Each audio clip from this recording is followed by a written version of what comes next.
की कथा कहती है, अगर तुम्हारे पूर्वजों में से कोई भी, तुम्हारे माता पिता पत्नी पति रिश्तेदार, तुम्हारे कुल का कोई व्यक्ति भी अगर शंकर के मंदिर में जाकर एक लोटा जल चढ़ा रहा है, उसका फल है जो आज आप पेट भरकर भोजन कर रहे हो और ठाट से गाड़ी पर घूम रहे हो। शिव महापुराण की कथा कहती है, अगर तुम्हारे पूर्वजों में नहीं समझ रहा हो,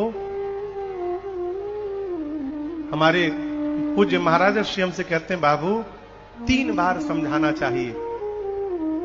घर परिवार में कोई यदि गलत रास्ते पे जा रहा हो तो उसे कितनी बार समझाना चाहिए? 3 बार। 3 बार में यदि सामने वाला नहीं समझ रहा है तो चौथी बार उसको नहीं समझाना चाहिए, चौथी बार अपने को समझाना चाहिए। क्या समझाना चाहिए महाराज? होई ही सोई जो राम रचि राखा। समझने वाला 3 बार में समझ जाता है, जो 3 बार में नहीं समझा वो भुगत के समझेगा। बात समझ में आपकी आ रही है? चलिए, आप तो एक ही बार में समझ गए। जब बार बार समझाने के बाद भी कोई नहीं समझ रहा हो, हमारे पूज्य महाराज श्री हमसे कहते हैं, बाबू 3 बार समझाना चाहिए। घर परिवार में कोई यदि गलत रास्ते पे जा रहा हो तो उसे कितनी बार समझाना चाहिए? 3 बार। 3 बार में यदि सामने वाला नहीं समझ रहा है तो चौथी बार उसको नहीं समझाना चाहिए, चौथी बार अपने को समझाना चाहिए। क्या समझाना चाहिए? ऐसा बोल देते हैं कि आदमी घंटों डिस्टर्ब रहता है। तो करेंगे कुछ नहीं, आके खाली एक वाक्य बोलेंगे, बस हो गया काम।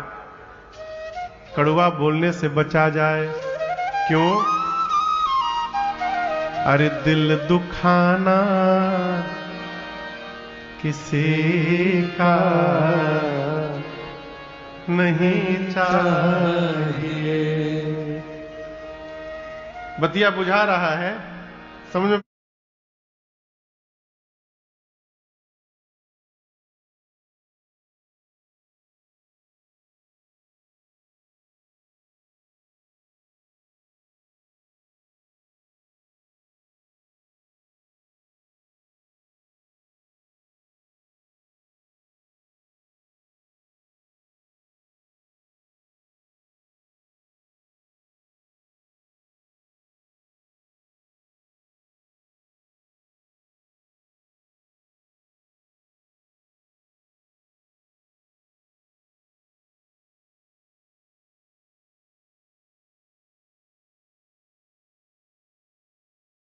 कि समुद्र में कितना पानी है।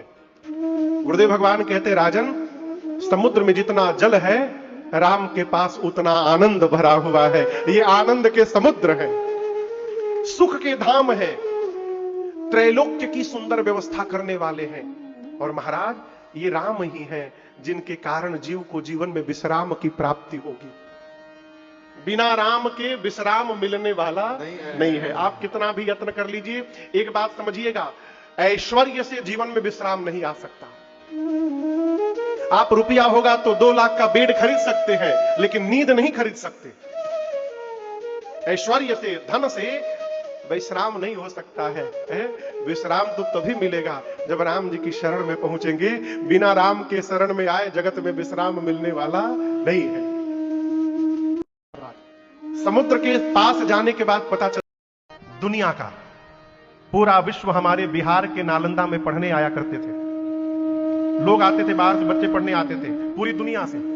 आज भारत के बच्चे बाहर पढ़ने जाते थे, और एक वो समय था कि पूरा विश्व भारत में पढ़ने आता था, बिहार के नालंदा में। एक मुगल शासक था, उसकी तबीयत बिगड़ी, उसके जितने चिकित्सक थे, डॉक्टर थे, वैद्य थे, उसके अगल बगल के हकीम थे, सबने कह दिया कि तुम जीवित नहीं बचोगे, मर जाओगे। नालंदा से एक प्रोफेसर वहां पर पढ़ाने वाले आयुर्वेद के, वो पहुंचे उपचार करने। बुलाया गया उनको। उस मुगल शासक ने कहा कि मैं इस काफिर की औषधि नहीं खाऊंगा।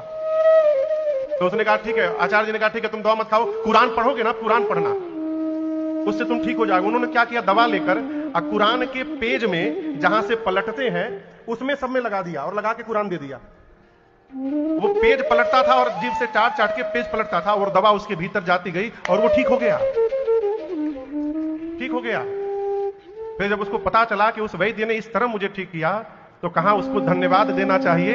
वो सोचा यदि इस प्रकार का ज्ञान यहां के लोगों में है तो ये तो पूरे विश्व पर राज करेंगे।